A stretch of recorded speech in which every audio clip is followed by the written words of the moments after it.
আমরা নির্বাচনের ক্ষেত্রে আমরা বলছি যে সামনে নির্বাচনটা একই সাথে আইনসভা এবং একই সাথে গণপরিষদ নির্বাচন করা সম্ভব এবং এর মাধ্যমে একটি নতুন সংবিধান এবং নতুন করে আমরা গণতন্ত্রের পথে উত্তরণ করতে পারব। ফলে এই সকল কিছুই আমরা দ্রুত সময়ের মধ্যে হওয়া সম্ভব বলেও মনে করছি। সরকার যে নির্ধারিত সময় দিয়েছে সেই নির্ধারিত সময়ের মধ্যেই এই সকল কার্যক্রম করে নির্বাচনের দিকে যাওয়া সম্ভব।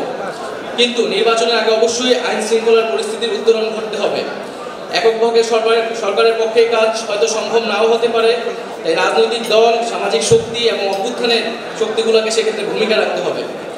নির্বাচনের জন্য সেনাবাহিনী, পুলিশ, আমলাতন্ত্র ও মিডিয়ার নিরাপত্তা প্রয়োজন, তাই প্রাতিষ্ঠানিক নিরাপত্তা নিশ্চিত করতে হবে। জনপরিসরে নারীর নিরাপত্তা, নারীর প্রতি সহিংসতার বিরুদ্ধে আইনগত সামাজিক উদ্যোগ সরকারের পক্ষ থেকে নিতে হবে এবং দুর্নীতি ও চাঁদাবাজি বন্ধে সরকারকে আরও কঠোর হতে হবে। আমরা সাম্প্রতিক সময়ে দেখতে পাচ্ছি কিছু গোষ্ঠী বাংলাদেশ ও ইসলাম ধর্মকে নেতিবাচকভাবে বিশ্বে উপস্থাপনের চেষ্টা করছে, তাই সন্ত্রাস ও উগ্রবাদীদের বিরুদ্ধে আমাদের কঠোর অবস্থান দেখাতে হবে সরকারের পক্ষ থেকে এবং আমাদেরকে সামাজিক এবং রাজনৈতিক জায়গা থেকেও সে অবস্থান দেখাতে হবে। ইসলামের যে সহিংস ও সহানুভূতিশীল মূল্যবোধের চর্চা রয়েছে, যা সাম্য, ইনসাফ ও সম্প্রীতি শিক্ষা দেয়, সেই চর্চা এবং সেই শিক্ষা আমাদেরকে সমাজে নিয়ে আসতে হবে।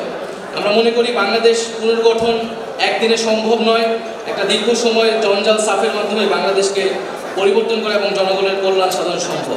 আমরা পুরনো রাজনীতিতে ফেরত যেতে চাই না, আমরা রাজনৈতিক সংস্কৃতির আমূল পরিবর্তন চাই।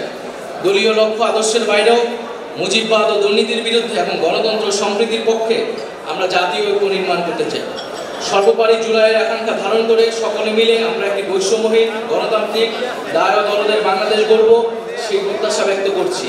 এবং আজকের অনুষ্ঠানে যারা উপস্থিত হয়েছেন, রাজনীতিবিদ সহ সমাজের বিশিষ্ট নাগরিকবৃন্দ এবং যারা আমাদের জুলাই গণঅভ্যুত্থানে আমরা যারা একসাথে কাজ করেছি, একসাথে লড়াই করেছি, তারা সকলেই একটা অংশ, তাদের যে বেশিরভাগ অংশ আজকে উপস্থিত হয়েছেন বা যারা উপস্থিত হতে পারেন নাই, সকলকে ধন্যবাদ জানাচ্ছি।